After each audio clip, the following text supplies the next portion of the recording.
Welcome back to another episode of Rock Boys Football. Some massive news for the NC State fans as former Coastal Carolina quarterback Grayson McCall commits to NC State. And for those who've been listening for the last couple of weeks, y'all know my take on Grayson McCall. I think he was one of the more underrated, underappreciated quarterbacks that was available in the transfer portal.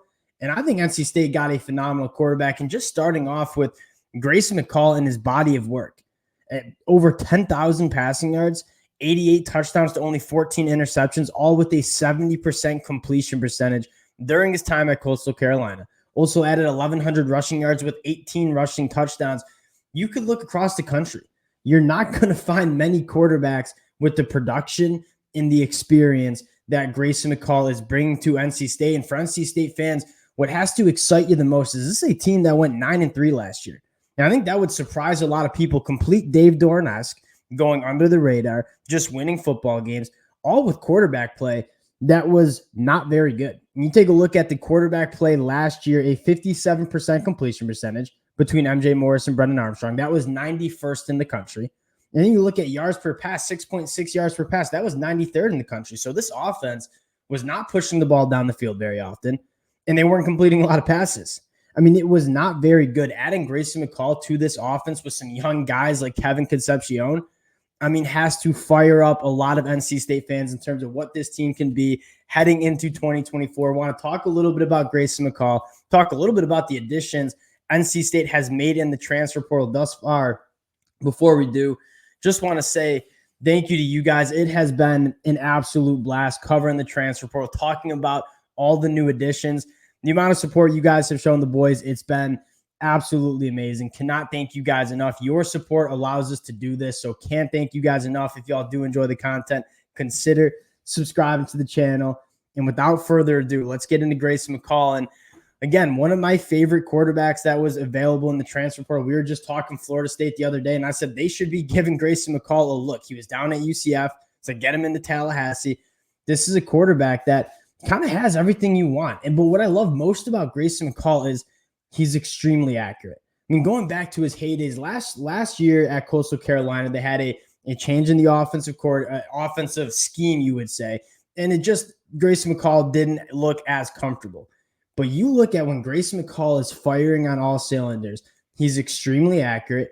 The ball's coming out on time, and he takes care of the football. I mean, 88 touchdowns to only 14 interceptions with a 70% completion percentage is extremely impressive. And when you have a quarterback that can make all the throws that this offense is going to require him to make, and he's going to be consistent doing so, that's where the magic happens.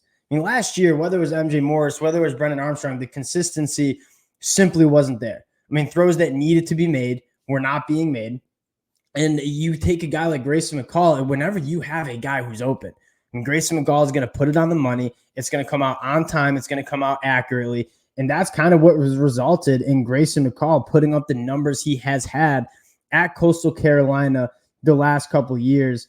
You look at this NC State team and the bones that they're going to have. You trust Dave Dorn going to get this offensive line right, and he always does. And then you look at a guy like Kevin Concepcion, who I think is one of the budding stars in not only the ACC, but in all of college football. This offense is going to take meaningful steps in the right direction in 2024. And I want to take a look at what NC State has done in the transfer portal thus far. This is their fourth edition. And I mean, again, classic Dave Dorn-esque, getting to business, kind of flying under the radar and just landing some really quality football players. I mean, Zeke Corral is another guy we've talked to in terms of being a target for a lot of other teams in the transfer portal. It's really hard to find starting quality offensive linemen in the portal. You know, Zeke Corral was one of those guys. He's going into his fifth year of college football. He's played over 2,000 snaps at Notre Dame. Last year, 288 pass blocking attempts, only allowed 11 pressures, can play center, can play guard. You're looking for a plug-and-play kind of blue-chip offensive lineman to come in and be consistent. I mean, Zeke Corral was that guy. And he had plenty of other Power 5 offers. He winds up at NC State, so you're feeling good about where that offensive line is specifically on the inside. And then I think we said we need to go get some more weapons. I mean, the NC State passing attack, the NC State offense really went through true freshman Kevin Concepcion, and he handled it masterfully. Again, one of the more dynamic playmakers, you should say, in all of the ACC, in all of the country. And then you go out and get a guy in Wesley Grimes who, as a Wake Forest alum, has watched a lot of Wake Forest football. This is a playmaker. You take a look at his numbers in 2023, 20 catches for 339 yards. The big number you're circling there, 17 yards per catch. I mean, this was an NC State offense that struggled to get anything going down the field. Wesley Grimes, a nice frame, can work vertically down the field. You're really excited about Wesley Grimes coming in and balancing out Kevin Concepcion in terms of bringing a little bit more of a downfield passing attack presence. And now you got a quarterback that's going to be able to make those throws.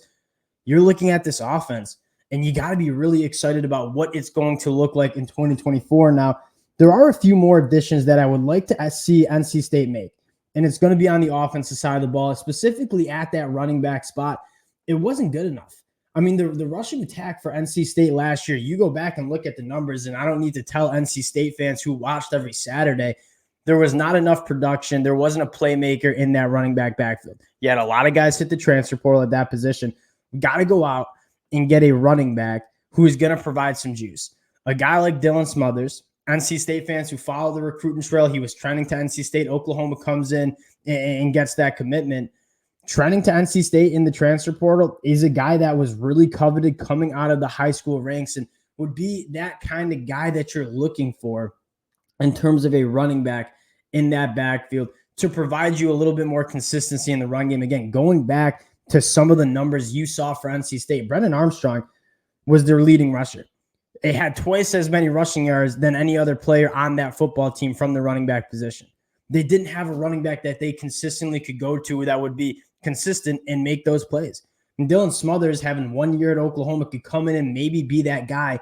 Another guy that, and I wouldn't be surprised to see NC State take 2 running backs in this portal. I mean, they need help at that position. It's one of those groups that you want to have depth and you want to have talent in.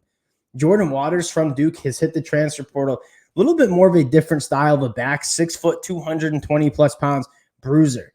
And this is a guy that's been really productive at Duke, especially the last couple of years. Looking at the numbers, over 1,600 rushing yards, 5 yards per carry, 23 rushing touchdowns during his career at NC State. He's a North Carolina guy. This would also make a lot of sense. You bring in Dylan Smothers, who's a younger running back, probably has a little bit more juice in terms of playing in space. And then you bring in a veteran running back in Jordan Waters who can get the job done between the tackles. I think their play styles complement each other really well. And I also think that you need bodies. You need talent and depth in that position. So taking 2 running backs would make a lot of sense, especially one with only 1 year of eligibility in Jordan Waters and a guy with Dylan Smothers who's going to have plenty of eligibility remaining as well. Last guy I want to talk about, and another Wake Forest wide receiver who has hit the transfer portal. And I guess the thing you highlight here is now that you have Grayson McCall coming into this offense, I think there's going to be some wide receivers in the portal saying, yeah, I would like to go play for a quarterback that's thrown for over 10,000 yards in his career, 88 touchdowns. And this is an offense that I think can be pretty attractive to some wide receivers that maybe 5 days ago really wasn't. Jamal Banks, 6'4", 200 pounds, another guy that can stretch the field similar to Wesley Grimes, would make a lot of sense. And the numbers for Jamal Banks the last couple of years, over 100 catches the last 2 seasons at Wake Forest, over 1,300 yards, 13 touchdowns. He's a guy that can get it done in the red zone. If you can land Jamal Banks and you can land a running back one of the 2 that we mentioned, Dylan Smothers, Jordan Waters, or both, you're looking at this offense. And to kind of recap it, you have one of the more productive quarterbacks in college football in Grayson McCall coming in. You have one of the youngest but most dynamic playmakers in Kevin Concepcion. You have Wesley Grimes already committed. You got maybe potentially an addition in their running back room to be that RB1, and then a completely revamped wide receiver room with maybe Wesley Grimes and Jamal Banks being added to this group. This is an offense that lacked playmaking last year, is suddenly looking like it's going to have a ton of playmakers in 2024. And again, a team that went 9-3 with an offense that kind of stunk. I mean, if we're being honest, this NC State offense was not great, and them winning 9 ball games just says how good of a coach Dave Doran is. If you're an NC State fan, you're looking at the ACC next year, you have to be really excited about what this ball club, I should say, is going to be looking like. Appreciate you guys rocking with the boys. Again, if you do enjoy the content, consider subscribing to the channel, and we'll talk to y'all later. Peace.